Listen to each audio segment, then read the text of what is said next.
आज की वीडियो में हम बात करेंगे रेमेडीज के बारे में, उपाय के बारे में। क्या होते हैं ये उपाय, क्यों करने होते हैं, हमें क्या क्या उपाय हम कर सकते हैं, किस प्लैनेट के लिए हमें किस तरह का उपाय करना चाहिए। इस तरह के बहुत सारे क्वेश्चन होते हैं हमारे दिमाग में, और आज हम उन्हीं क्वेश्चंस के आंसर ढूंढने की कोशिश करते हैं। सबसे पहली बात कि उपाय क्या होते हैं। हम ये जानते हैं कि उपाय कि हर प्लैनेट अर्थ पर अपना प्रभाव देता है, पॉजिटिव या नेगेटिव। अगर पॉजिटिव प्रभाव होता है तो हमारे जीवन में खुशियां आती हैं, अगर नेगेटिव प्रभाव होता है तो हमारे जीवन में कष्ट आते हैं।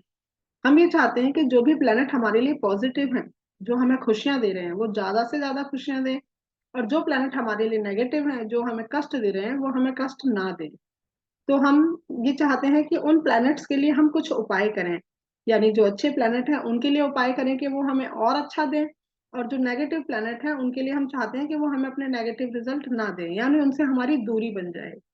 तो अब हमें ये समझना है कि हम किस तरीके से क्या करें कि हम प्लैनेट हमें पॉजिटिव रिजल्ट दें और नेगेटिव रिजल्ट ना दें।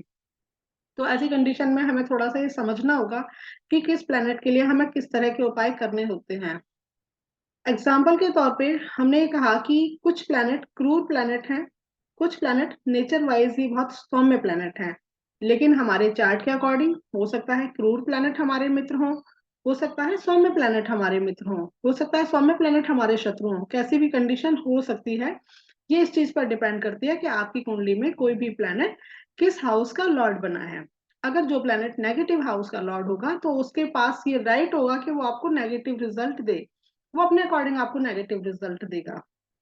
अब हमने ये कहा कि अगर कोई क्रूर प्लैनेट आपके नेगेटिव हाउस का लॉर्ड बनता है, तो एक तो वो नेचर वाइज ही क्रूर है, उसके बाद उसको हाउस भी नेगेटिव मिल गया, तो हम ये जानते हैं कि वो अपनी दशा में आपको बहुत परेशान करेगा, बहुत नेगेटिव रिजल्ट देगा, क्योंकि उसका नेचर भी है नेगेटिविटी देने का।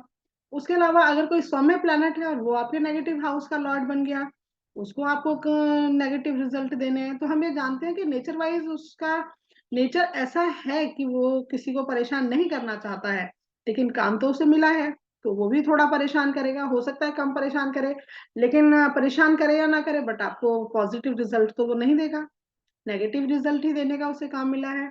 उसके अलावा तीसरी कंडीशन होती है कि कोई प्लैनेट नेचर वाइज भी सौम्य है, शुभ प्लैनेट है, और हमारी कुंडली में भी हमारे लिए शुभ है, तो उसे हमें अच्छे रिजल्ट देने हैं।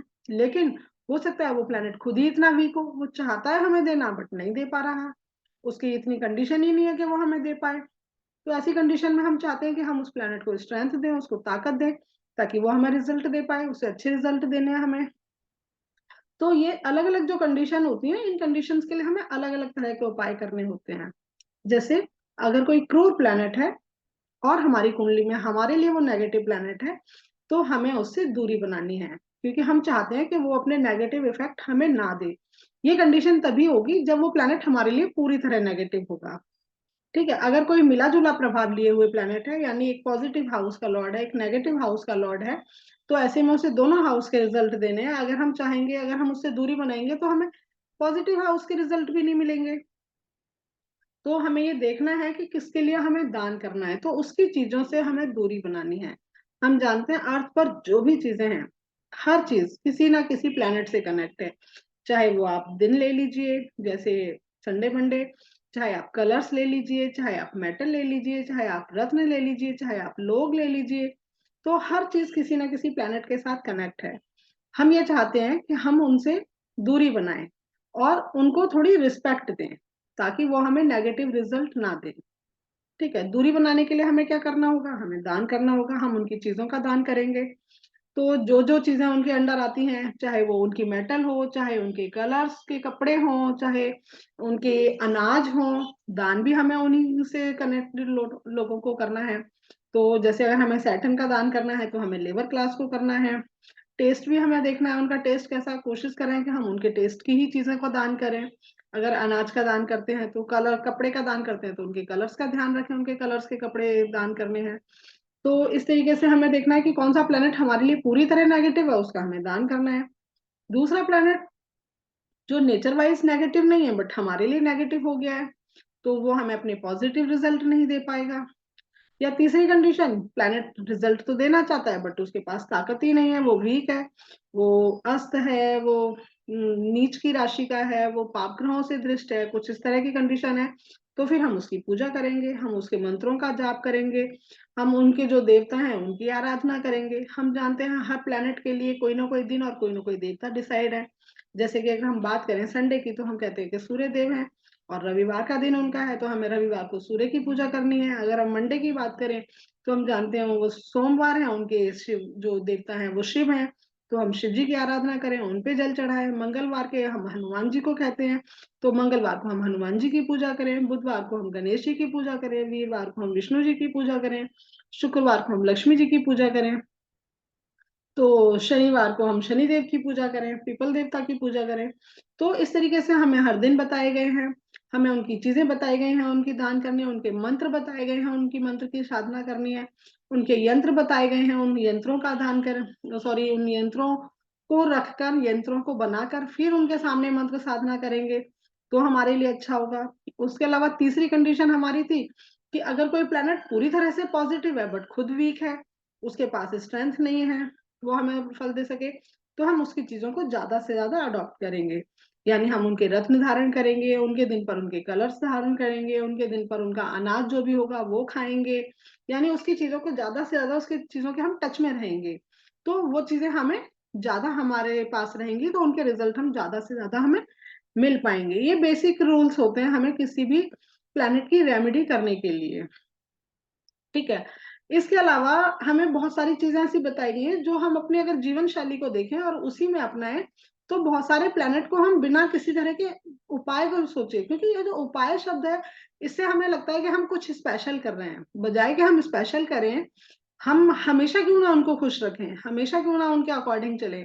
जैसे अगर हम बात करें कि हम जैसे अब हम एक सामाजिक जीवन जीते हैं, हम कहते हैं हमारे पेरेंट्स के साथ हमारी अनबन है, हमारे पापा हर समय मुझे डांटते हैं या मुझे परेशान करते हैं, मेरी मदर मेरे साथ वो करती हैं, पार्शियलिटी करती हैं, मेरे भाई को या बहन को ज्यादा प्यार करती हैं, मुझे कम करती हैं।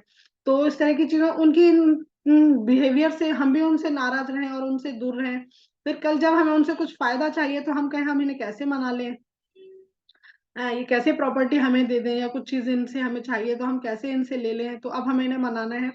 तो बजाय कि हम कुछ खास मौकों पर उन्हें मनाएं, कुछ जरूरत में उन्हें मनाएं, जब हम पे परेशानी आए हम तब उन्हें मनाएं, क्यों ना हम उन्हें हमेशा ही मना कर रखें, खुश करके रखें। तो भले ही हमारी उनसे दूरी रहे, उन प्लैनेट्स के साथ हमें दूरी रहे, लेकिन हमें कुछ चीजें ऐसी करनी चाहिए जो वो प्लैनेट चाहकर भी हमसे नाराज ना रहें। यानी भले ही हमारे साथ उनकी अंडरस्टैंडिंग अच्छी ना हो, लेकिन फिर भी वो हमें अपने नेगेटिव रिजल्ट ना दें। तो अगर हम अपने सनातन धर्म के अकॉर्डिंग चलते हैं और हम देखते हैं अपने जीवन को, तो उन्होंने बहुत सारी चीजें हमें ऐसी बताई हैं जो कि अगर हम उन्हें उपाय के तौर पर नहीं करते हैं और सिर्फ ऐसे ही जीवन शैली में अपनाकर चलते हैं, तो हम अपने काफी सारे प्लैनेट्स को सही करके रखते हैं। जैसे अगर हम अपनी बॉडी की बात करते हैं, हम जानते हैं हमने अपनी पूरी बॉडी को भी 12 हिस्सों में डिवाइड किया, और हर हिस्से को एक किसी हाउस के अंडर माना कि ये हमारी बॉडी का ये पार्ट इस हिस्से इस हाउस को रिप्रेजेंट करता है, ये पार्ट इस हाउस को रिप्रेजेंट करता है। जैसे एग्जांपल के तौर पर हम कहें कि फर्स्ट हाउस क्या है, फर्स्ट हाउस हमारा हेड है, यानी फोर हेड तक का एरिया जो है हमारा फर्स्ट हाउस है। सेकंड हाउस हमारा आईब्रोज से लेके गर्दन तक का एरिया हमारा सेकंड हाउस है। थर्ड हाउस, अगर हम अपने हाथ इस तरीके से खोल लेते हैं और ऐसे छाती से यहाँ ऊपर तक का एरिया जो हमारा आएगा गर्दन से लेके यहाँ तक का, ये हमारा थर्ड हाउस हो जाएगा। छाती वाला एरिया हमारा फोर्थ हाउस हो जाएगा। तो इस तरीके से हम अपनी बॉडी को भी 12 हाउसेस में डिवाइड करके रखते हैं। अब हमें जानते हैं कि किस हाउस का कारक कौन सा प्लेनेट है। अगर हम अपनी बॉडी के अकॉर्डिंग उन प्लैनेट्स को वहां फिक्स कर देते हैं, तो वो प्लैनेट हमारे लिए पॉजिटिव रिजल्ट देने लगते हैं। जैसे कि अगर हम अपने हेड की बात करें, फोर हेड की बात करें, हम जानते हैं कि सन जो है उनका कलर रेड है, हम रेड कलर लगाते हैं, चाहे हम मांग भरें चाहे हम बिंदी लगाएं, जेंट्स हैं वो तिलक लगा सकते हैं, रोली का तिलक लगाते हैं। तो वो सूर्य को यहाँ पर प्लेस कर लेते हैं फर्स्ट हाउस में, जहाँ पे सूर्य उच्च के होते हैं, आपको मान सम्मान की प्राप्ति करवाते हैं, आपको अच्छी हेल्थ की प्राप्ति करवाते हैं। सेकंड हाउस हमारा आईब्रो से लेके गर्दन तक का एरिया होता है, हम जानते हैं वहां के कारक गुरु हैं, जुपिटर है जो कि धन के कारक है। सेकंड हाउस हमारा धन भाव है, तो हम यहाँ पर जुपिटर को प्लेस करते हैं। जैसे हम नाक में गोल्ड पहनते हैं, कान में गोल्ड पहनते हैं, गले में गोल्ड पहनते हैं, तो इस एरिया में हम जितना ज्यादा से ज्यादा गोल्ड पहनेंगे, हम उस एरिया में उतने ज्यादा अपने जुपिटर को प्लेस कर देंगे, तो हमारा धन भाव अच्छा होगा। इसी तरीके से थर्ड हाउस के कारक मंगल है, जो कि हमारा पराक्रम भाव है, हमारा एनर्जी का भाव है, हमारी हॉबीज का भाव है, जिसमें हम ज्यादा से ज्यादा एनर्जेटिक रहते हैं, ज्यादा से ज्यादा मेहनत कर पाते हैं, जीवन को आगे ले जाने के लिए कोशिश कर पाते हैं। तो हम यहाँ पर रेड रेड कलर मंगल का आता है, तो हम यहाँ पे रेड कलर की चूड़ियां पहन लेते हैं, जेंट्स होते हैं तो रेड कलर का कलावा बांध लेते हैं। तो किसी ना किसी तरीके से यहाँ रेड कलर को हम प्लेस करने की कोशिश करते हैं। तो इस तरीके से हम बॉडी के अलग अलग पार्ट में उस प्लैनेट को लाकर उन प्लैनेट की एनर्जी को ले पाते हैं, ऑब्जर्व कर पाते हैं। वैसे ऐसे में हमें ध्यान रखना चाहिए कि जो प्लैनेट हमारे लिए हमारे चार्ट में नेगेटिव है, हम उसको इस तरीके से ना लाएं। उसके अलावा हम अपनी जीवन शैली की अगर बात करते हैं, तो जो भी प्लैनेट जिस मनुष्य को रिप्रेजेंट करता है, हम उसके साथ अनबन ना रखें, उसके साथ रिलेशन खराब ना करें। अगर किसी वजह से हमारी नहीं भी बन रही है, तो हम एटलीस्ट उसकी बुराई ना करें, ठीक है, उससे झगड़ा ना करें। तो जैसे अगर हम अपने सूर्य को अच्छा करना चाहते हैं, तो हम अपने पिता के साथ रिलेशन अच्छे रखें। हम चंद्रमा को अच्छा रखना चाहते हैं, तो हम अपनी मदर के साथ रिलेशन अच्छे रखें। हम वीनस को अच्छा रखना चाहते हैं, हम फीमेल के साथ रिलेशन अच्छे रखें। अगर हम सैटर्न को अच्छा रखना चाहते हैं, हम लेबर क्लास के साथ रिलेशन अच्छे रखें, चाहे वो रिक्शे वाले हों, चाहे वैसे लेबर हो, चाहे आपके घर में काम करने वाले लोग हों, एम्प्लॉय हों, आपके नीचे काम करने वाले, तो उन लोगों के साथ रिलेशन अच्छे रखें। अगर आप जुपिटर को अच्छा करना चाहते हैं, तो आप अपने गुरु के साथ रिलेशन अच्छे रखें। तो इस तरह की कुछ चीजें रहती हैं। मतलब कहने रिलेशन अच्छे रखने का मतलब है कि अगर वो प्लेनेट आपके चार्ट में अच्छा नहीं है, तो उनके साथ आपके रिलेशन ज्यादा अच्छे नहीं रहेंगे, लेकिन आप उनकी बुराइयां ना करें, आप पीठ पीछे उनके लिए उल्टा सीधा ना बोलें, उनके सामने किसी भी तरीके से मिसबिहेव ना करें, तो आपके वो प्लेनेट आपके लिए पॉजिटिव काम करेंगे। इसी तरीके से अगर हम अपनी जीवन शैली की बात करें, अगर हम अपने सूर्य को अच्छा करना चाहते हैं, तो हम डिसिप्लिन रहें, को हर चीज अपने टाइम से करें, जो कि सूर्य का नेचुरल कारक तत्व है। इसी तरीके से अगर हम चंद्रमा को अच्छा रखना चाहते हैं, तो हम छोटी छोटी बातों पे परेशान ना हो, चिड़चिड़ाए ना अपने। मतलब अगर हम इस तरह की हमारी कंडीशन हो रही है, क्योंकि अगर हमारे चार्ट में मून की प्लेसमेंट सही नहीं है, तो हम मेडिटेशन करने की कोशिश करें। तो अगर हम शुक्र को अच्छा रखना चाहते हैं, तो हम अपनी हाइजीन का ख्याल रखें, साफ सुथरे कपड़े पहने, साफ सुथरे खुद भी रहें। तो इस तरीके से अगर हम सैटर्न को अच्छा रखना चाहते हैं, तो हम मेहनत करें, ठीक है, क्योंकि सैटर्न को मेहनत करना पसंद है, कि लोगों की पीठ पीछे बुराइयां ना करें।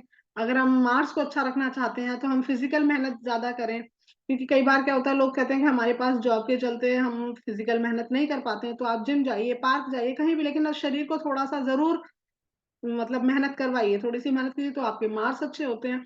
तो इस तरह की बहुत सारी चीजें होती हैं जो आप उपाय की तरह ना करें, लेकिन उन्हें अपनाएं, उन प्लैनेट्स के नेचुरल कारक तत्वों को अपने जीवन में लाएं, ताकि वो प्लैनेट आपके लिए ना चाहते हुए भी पॉजिटिव ही रहें, मतलब एटलीस्ट नेगेटिव तो ना हो। तो बहुत सारी चीजें होती हैं, हम सिर्फ उपाय के ऊपर नहीं आश्रित रह सकते हैं। उसके अलावा हमें अपनी जीवन शैली में उन प्लैनेट्स के नेचर को लाकर अपनाकर हम उन प्लैनेट्स को पॉजिटिव रख सकते हैं। उसके बावजूद भी अगर कोई प्लैनेट हमारे चार्ट में बहुत ही ज्यादा नेगेटिव है, और वो उस ये सब चीजें अपनाने के बाद भी हमारे जीवन में प्रॉब्लम्स आ रही हैं, तो फिर हम उनके उपाय कर सकते हैं।